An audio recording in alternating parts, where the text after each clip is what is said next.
Welcome to the Leaders in Payments podcast, where we talk to C-level leaders from across the payments landscape. We'll be discussing the products and services that impact the payment space today, as well as trends and predictions for the future of payments. We will also hear stories from our guests about their journeys to the top. Hello, everyone, and welcome to the Leaders in Payments podcast. I'm your host, Greg Myers, and this episode is part of our Women Leaders in Payments Month, something we do every year in the month of July, and it's one of my favorite times of the year. This year's theme is redefining leadership, influence, impact, and innovation. So those are some of the things you're going to be hearing about during the month of July. So first, a special thank you to our sponsors. Our title sponsor is WorldPay. Our participating sponsors are VisiPay and PayRock. And our episode sponsors are The Clearinghouse, Ingenico, and PaySafe. So special thanks to those companies. Today, our special guest is Aglika Dotcheva, the CFO of Riskified. So Aggie, thank you so much for being here and welcome to the show. Thank you for having me, Greg. It's a pleasure to be here. Great. Well, let's start out with just a little icebreaker kind of thing, if you don't mind. So if you could have dinner with any woman in history, past or present, who would that be and why? And what kind of restaurant would you go to? There are so many inspiring women. It's really hard to choose just one. But one that stands out for me is Ruth Bader Ginsburg. She was a Supreme Court justice, brilliant lawyer, a feminist icon. She fought all her life throughout her career for women's and genders' rights. And she argued and won so many cases that changed the life of people and the way the law treated women and minorities. But what made her truly special wasn't just her brilliance. It was the ability to reach across the aisle and to make people that even disagreed with her respect her. And I think that this is a true quality and leadership that it's rare. And I wish we had more of that today in the society. Truly amazing women. I would have loved to be able to meet her. But as for where we would go, since we both studied in Columbia University, I would probably choose a book-filled cafe near campus somewhere. And I'm sure we'll be able to reminisce about our time we spent there. And I'm sure the conversation would be very interesting, and have loved to hear her wisdom and stories. Okay, great. Thanks for sharing that. I've asked that question obviously for each one of these episodes, and I think I've had one or two that named the same woman, but most of the time is different. So that's definitely another different one. So that's really unique. I appreciate that. So let's start off talking a little bit about your background and your career. Maybe tell us, where you were born, where you studied, kind of what led you into payments. Of course. So I was born and raised in Sofia, Bulgaria. I grew up in the 90s in Bulgaria during very turbulent years when communism fell. And it was a time characteristic with very difficult economy. Money was tight, and the country was shifting from a state-run economy to a very chaotic way of privatization. I went to an English-speaking high school. This was kind of late in my teenagehood, and that really kind of helped me develop an affinity for English-speaking cultures. Later on, I studied law. I followed in the footsteps of my father and sister, both lawyers. But my passion has always been in economics. Since early on, I loved reading economics books, and I was always interested in how governments work, how money moves, and how policy affects people's lives. 1997 was a memorable year for me. In that year, I was a law student. The economy was very turbulent and disastrous from some of the recent policy of the government at the time. And I helped organize, with other law students, colleagues of mine, I helped organize a strike against the government. So that was quite a memorable experience. And around the same time, I also applied for a U.S. green card diversity lottery. And unexpectedly for me, I won. So disillusioned with some of the reality in Bulgaria at this time, I packed my bags and came to New York with $3,000 in my pockets. After I came to New York, it was late back in the 90s. I worked for a year in a tech company. And after a year, I applied and I transferred to study in Columbia University. So this is how I came to New York. And then from there, just thinking through my path to payments, it wasn't exactly linear, but just thinking back, things all connect at the end. So at Columbia University, I worked on a project that was sponsored by Bear Stearns.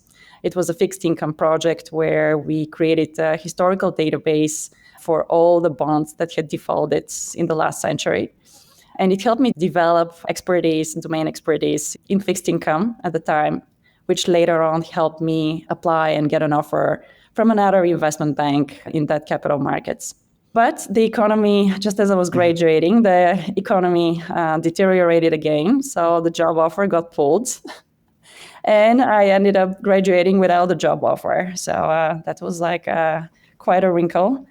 I ended up taking a short-term project. I worked for a CEO where I helped him fundraise. I developed a model for him. I worked with him and his CTO and other product people in the company. And I helped to develop a financial model that would take the assumptions and the strategy that they had and really translate it into numbers. So that was a very interesting experience, and it appeared to be pivotal for me. It's kind of opened the way for me to understand what it is to work in tech from finance side. From there, I moved on. I got a few kind of progressing roles in fixed income analytics. Again, this was something that I felt comfortable with. But I realized that the experience at the tech company was much more motivating and fulfilling. So I pursued different roles in FP&A. I kind of moved direction. I pursued different roles in FP&A. And after kind of gaining a solid experience in FP&A and getting my MBA at the same time, I was working and studying at the same time. I had a chance to join Riskified as the first finance hire as a VP finance. That was almost 10 years ago. And at Riskified, we focus on preventing e-commerce fraud. We help merchants approve more legitimate transaction, while we're protecting them against fraud. And this is closely tied to payments. Okay. So I have to ask the question, so how does dad and sister feel that you kind of left the being a lawyer kind of pursuit that you were after at first? My father was very supporting. He was the one who used to buy me the books, the economics books earlier on. He was a voracious reader. We had this big library in our house. And for him, it was important when I come here in the States, when I left, that I continue my studies. So he said, if you're not going to be a lawyer, at least go back to school and finish what you do. So I'm grateful. Great. So another quick kind of fun question. If you're at a conference, you're going to be a speaker, which I know you've done before, you're called up on stage, you have a hype song. What would that hype song be? For me, that'll be Lose Yourself from Eminem. And I truly believe that you have to give your everything when you have an opportunity. And this song, this name resonates with me. The lyrics are all about pressure, the chance, the urgency, and it's really all about going away, no holding back. So you might only get one shot, and it's up for you to take it or miss it. And this resonates how I feel when I'm working on an opportunity or pursuing a passionate project. Okay. Again, another question that I've asked every time, and it's been different. So I've yet to have two guests say the same exact hype song. So that's kind of cool. So tell us a little bit more about what you do on a daily basis and maybe what excites you about your role there at Riskified. So my role has evolved. As I said, I was the first finance hire at Riskified. And in the beginning, it was all about building our financial infrastructure from scratch, building the first finance model, figuring out the drivers, really managing even the cash runway, which is very important for our early stage company. So I joined right after Series A. And since then, we've gone through a lot of transformation. Today, we're a public company, so it means that we had a long way to come here. We went through a couple of different stages, a few different rounds of fundraising, and each stage had its own requirements and challenges. As I said in the beginning, it was more about being a builder. Later on, it was more about working with other executive leaders across the organization to optimize for scale and growth. And then the IPO followed. So it was all about scaling your team and building and preparing the company for being public ready. And today, just as a public company CFO, a significant portion of my time is investor driven. I spend a lot of time just preparing for quarterly earnings, which are incredibly challenging, but also can be hugely rewarding. And really investing with our investor community, kind of creating the dialogue and continuing to share Riskified's story. Beyond the numbers, on a day-to-day, like what really excites me is seeing the tangible impact we're making. 2024 was a record year for us in terms of revenue and GMV, and I'm very grateful to the team and proud of the team for being able to execute on the backdrop of a tough macroeconomic environment. And beyond that is also just seeing our advancements in AI, in our tech, and how our solutions, our products are continuing to deliver a lot of value for major brands across more than 185 countries. So I find this truly motivating. Okay, great. Well, let's switch gears a little bit and talk about leadership and lessons learned. So, as you well know and have experienced it, leadership has changed over the last 10, 15 years, as it always does. But how would you define modern leadership, and how do you embody that on a daily basis? Leadership is evolving, but some traits remain universal. Leaders must have a clear strategic vision and ability to motivate and lead others. At the same time, adaptability is just as important, and I think that's something that has evolved. As the priorities and challenges are shifting, as they're kind of like more external, uncontrollable events that affect companies, effective leaders must be able to really pivot their strategies and being adaptable and being able to remain flexible. If I think about Riskified, our strategy has changed through various growth cycles, and every period had very specific needs and required for us to be able to be flexible and reinvest in the right areas for growth. Another factor is that it's important is that leaders can do it by themselves. They motivate and inspire people around them, but it's also very important to be able to delegate and to empower the people in your team so that they can execute without you micromanaging them all the time. So this has been very crucial for me to be able to delegate and to scale our team in a way that they're able to execute. And has been like a very collaborative type of work as we continue to grow as a company. And you asked me about embodying it. How do we embody leadership? I think it's important to be able to execute at all type of environments. Not everything is smooth as always, but being resilient, being able to focus and execute is key. And if I think about our IPO, we became public company in 2021, just right in the midst of COVID. So being able to execute in a very challenging environment where everything was very different was also key. And I'm proud of the team that were able to do it and have a successful IPO. Okay. Well, when you step back and look at your career in life, have there been certain defining moments? I call them sort of aha moments, but moments that definitely defined kind of your career and who you are? Definitely. I think that two come to mind, and they were both linked to me kind of shifting in a different direction. The first one was deciding not to pursue my law career and to kind of move into finance. So this is when I came to the US. And the second one was when I entered into tech finance. This was just right after I graduated and my offer got pulled and I had to kind of think rapidly on the ground and shift direction. So I'm happy the way it worked out. But yeah, things don't always work as planned and you just have to be adaptable and take advantage of the situation. Okay. What do you think is something that women bring to the table that our industry needs more of? I believe there's still a lot of bias women have to push through when they're going through what they want professionally. And our experiences make us more resilient. That's the flip side of that. It helps us develop a long-term kind of a big picture view. And that's really helpful when you're working in a company and that it's in a very fast changing environment and you're helping it grow. going through so many challenges actually has a positive side effect. You persevere and you become stronger.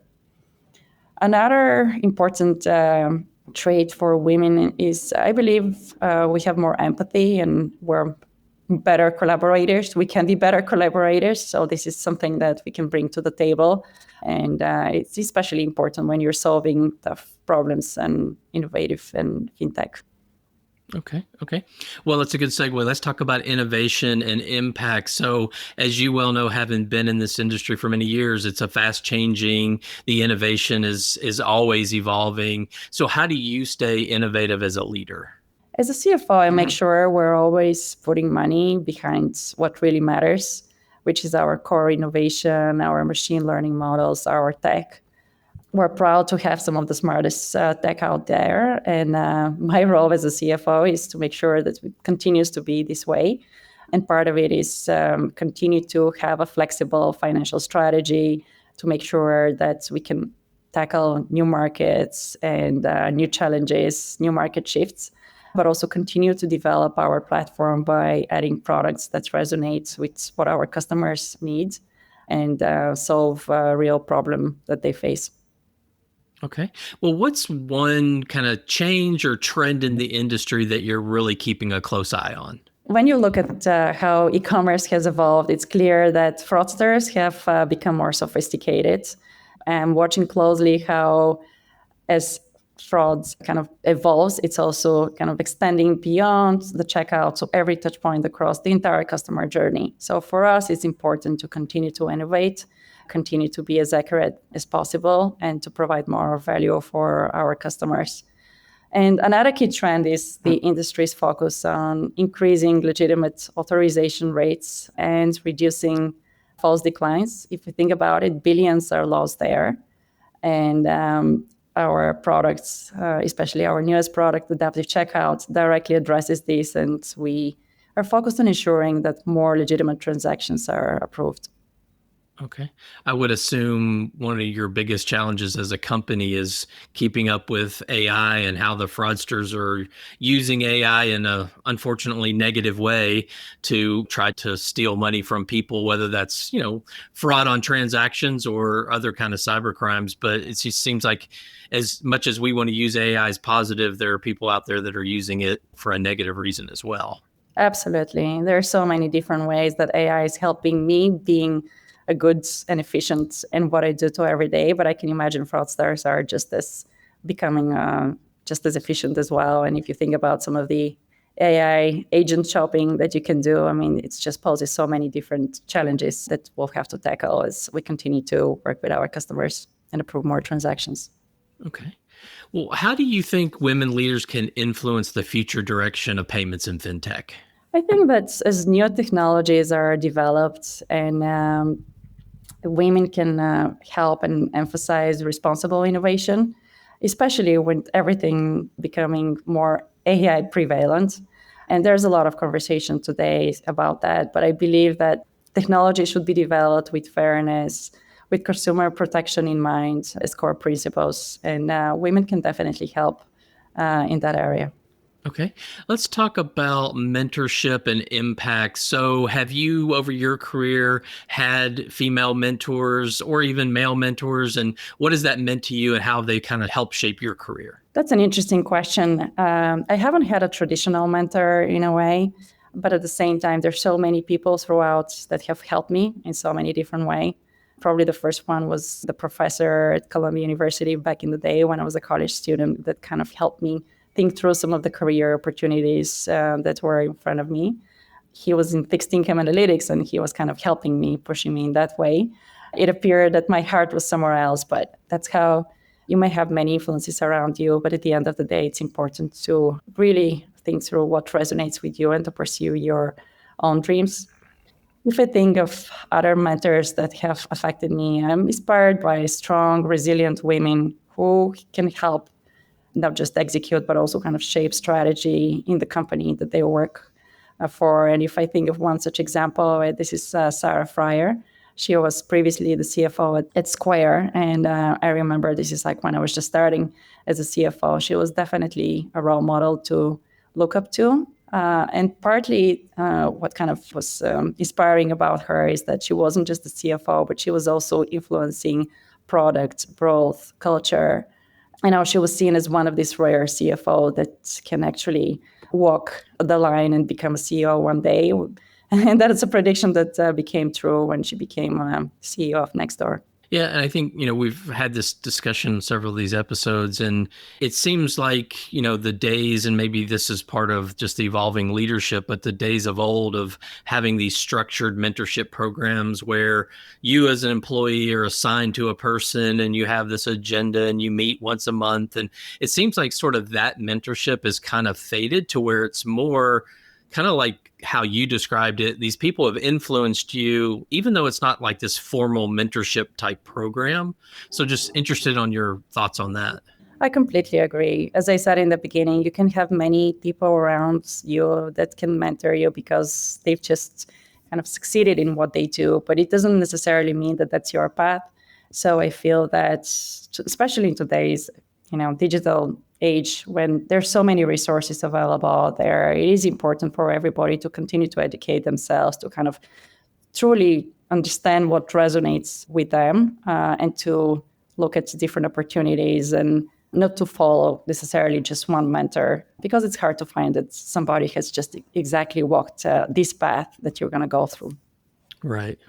So if you had to give just one piece of advice, let's say females coming out of college, maybe they're changing careers and they want to move into payments or fintech, and you had to give them one piece of advice to help them be successful, what would you tell them? Oh, it's hard to just give one. I have so many.